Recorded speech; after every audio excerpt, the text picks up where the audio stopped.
Assalamualaikum warahmatullahi wabarakatuh. Jumpa lagi dengan saya, Jul Faruk Sofyan. Pada pertemuan kali ini, saya akan membahas lebih lanjut mengenai data-data yang digunakan untuk mengukur kinerja atau kondisi perekonomian secara umum.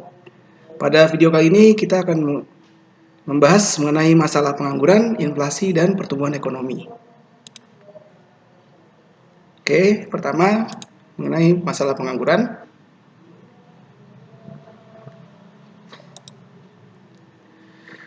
Pertama-tama kita pahami dulu mengenai istilah-istilah teknis yang digunakan untuk mengukur masalah pengangguran ini. Istilah-istilah ini digunakan oleh Badan Pusat Statistik kita. Yang pertama adalah penduduk usia kerja. Di sini didefinisikan sebagai penduduk berumur 15 tahun dan lebih. Kemudian ada yang disebut sebagai angkatan kerja, yaitu penduduk usia kerja 15 tahun atau lebih yang bekerja atau punya pekerjaan namun sementara tidak bekerja dan pengangguran. Kemudian ada yang disebut sebagai bukan angkatan kerja, yaitu penduduk usia kerja 15 tahun atau lebih yang masih sekolah, mengurus rumah tangga, atau melaksanakan kegiatan lainnya selain kegiatan pribadi. Jadi dari penduduk usia kerja ini bisa dibagi menjadi dua, yaitu angkatan kerja dan bukan angkatan kerja. Ini sumber link yang bisa Anda klik untuk melihat lebih lanjut mengenai definisi-definisi teknis tersebut.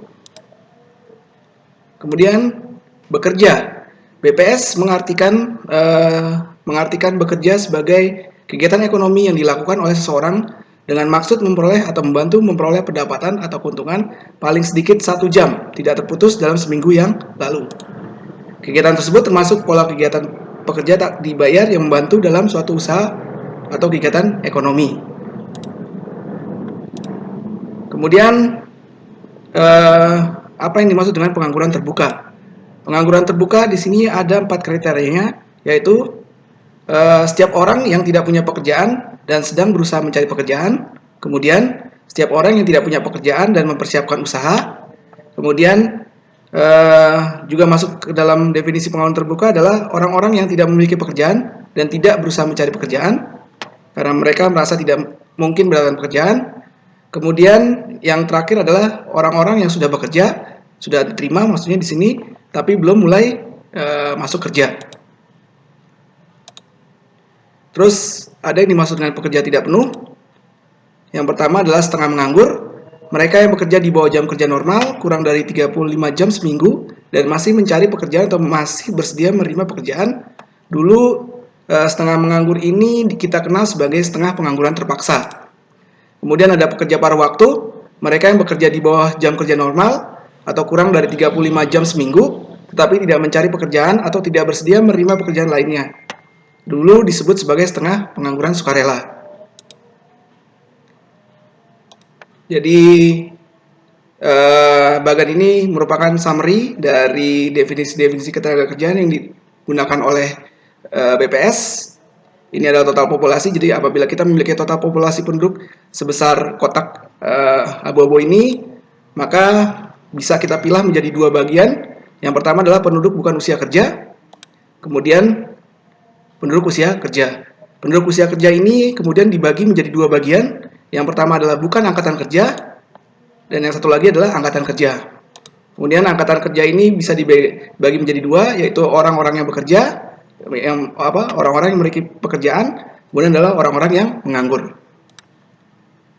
Oke, terdapat 2 indikator yang umumnya digunakan untuk menilai kondisi ketenagakerjaan di suatu negara. Yang pertama adalah tingkat pengangguran terbuka. Ini TPT, jadi kita singkat sebagai TPT.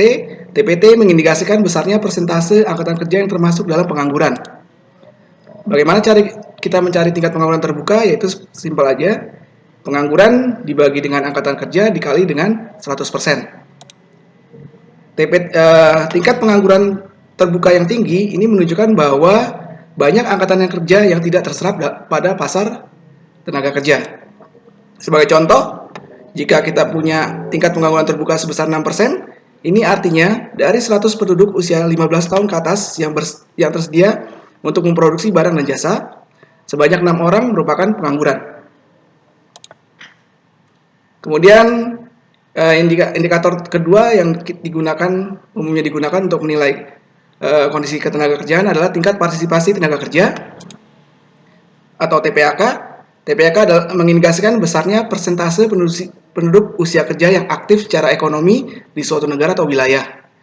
Cara menghitung TPAK adalah seperti ini. Jadi angkatan kerja kita bagi dengan penduduk 15 tahun ke atas. Di sini angka TPAK ini bisa diartikan seperti ini. Semakin tinggi TPAK menunjukkan bahwa semakin tinggi pula pasokan tenaga kerja yang tersedia untuk memproduksi barang dan jasa dalam suatu perekonomian. Sebagai contoh, jika besarnya TPAK adalah 66%, artinya dari 100 penduduk usia 15 tahun ke atas, sebanyak 66 orang itu tersedia untuk memproduksi atau bekerja pada periode tertentu atau pada saat survei itu dilakukan. Kemudian ada yang disebut sebagai efek tenaga kerja putus harapan atau discouraged worker effect. Apa yang dimaksud dengan discouraged worker effect? Jadi tenaga kerja putus harapan adalah orang-orang yang setelah mereka berusaha berkali-kali untuk mencari pekerjaan tapi tidak berhasil, sehingga mereka merasa nyaris tidak mungkin bagi mereka untuk mendapatkan pekerjaan yang diinginkan. Kemudian apa dampaknya discouraged worker ini? Dampaknya secara statistik adalah setiap orang yang memutuskan untuk berhenti mencari pekerjaan, maka by definition mereka akan dikeluarkan dari angkatan kerja. Kemudian mereka akan diberi label sebagai bukan angkatan kerja. Apa dampaknya terhadap perekonomian? Bisa jadi sebagai dampak dari besarnya tenaga kerja putus harapan ini, bisa jadi bahwa tingkat pengangguran resmi yang dilaporkan oleh badan-badan pusat statistik itu understate dari tingkat pengangguran sebenarnya seharusnya yang ada. Ini saya kasih contoh. Misalnya anggaplah bahwa jumlah pengangguran dalam satu perekonomian ada 1 juta orang, kemudian jumlah angkatan kerja adalah 10 juta orang. Berdasarkan rumus tingkat pengangguran terbuka, maka kita dapatkan bahwa tingkat pengangguran adalah 10%. Kemudian bayangkan ada 100.000 orang yang memutuskan berhenti mencari pekerjaan. Jadi dari 1 juta orang ini terdapat 100.000 orang memutuskan berhenti mencari pekerjaan. Bagaimana dampaknya atas tingkat pengangguran terbuka di perekonomian tersebut? Dampaknya seperti ini. Sebagai akibat penurunan 100.000 orang ini, maka jumlah pengangguran menjadi 900.000 orang, sedangkan angkatan kerja juga turun menjadi 9,9 juta orang. Dampaknya adalah tingkat pengangguran turun menjadi 9,1%. Jadi pesan yang ingin disampaikan di slide ini adalah bisa jadi masalah pengangguran yang putus harapan ini bisa jadi menyebabkan pelaporan tingkat pengangguran itu terlalu besar atau terlalu kecil. Kemudian jenis-jenis pengangguran. Jenis pengangguran umumnya dibagi menjadi 3. Yang pertama adalah pengangguran friksional, kemudian ada pengangguran struktural, yang terakhir adalah pengangguran siklikal. Pertama kita lihat dulu apa yang dimaksud dengan pengangguran friksional. Jadi pengangguran friksional ini adalah pengangguran yang disebabkan adanya kesulitan mempertemukan antara pihak yang membutuhkan tenaga kerja dengan tenaga kerja itu sendiri. Jadi di sini pengangguran ini timbul gara-gara masalah pencocokan pekerjaan yang tersedia dengan keterampilan yang dimiliki oleh tenaga kerja dalam jangka pendek. Jadi pengangguran friksional ini umumnya timbul dalam jangka pendek saja. Kadang-kadang pengangguran friksional ini disebut sebagai job search unemployment. Kemudian ada pengangguran struktural. Pengangguran ini disebabkan oleh perubahan dalam struktur ekonomi yang mengakibatkan hilangnya pekerjaan secara signifikan di industri tertentu. Jadi setiap saat pasti ada perusahaan yang tumbuh ataupun perusahaan yang bangkrut. Ada industri yang baru tumbuh, ada industri yang bangkrut. Nah, pengangguran struktural ini timbul gara-gara ada beberapa perusahaan yang bangkrut ataupun industri yang mati. Sebagai contoh, misalnya tenaga kerja di sektor industri kaset.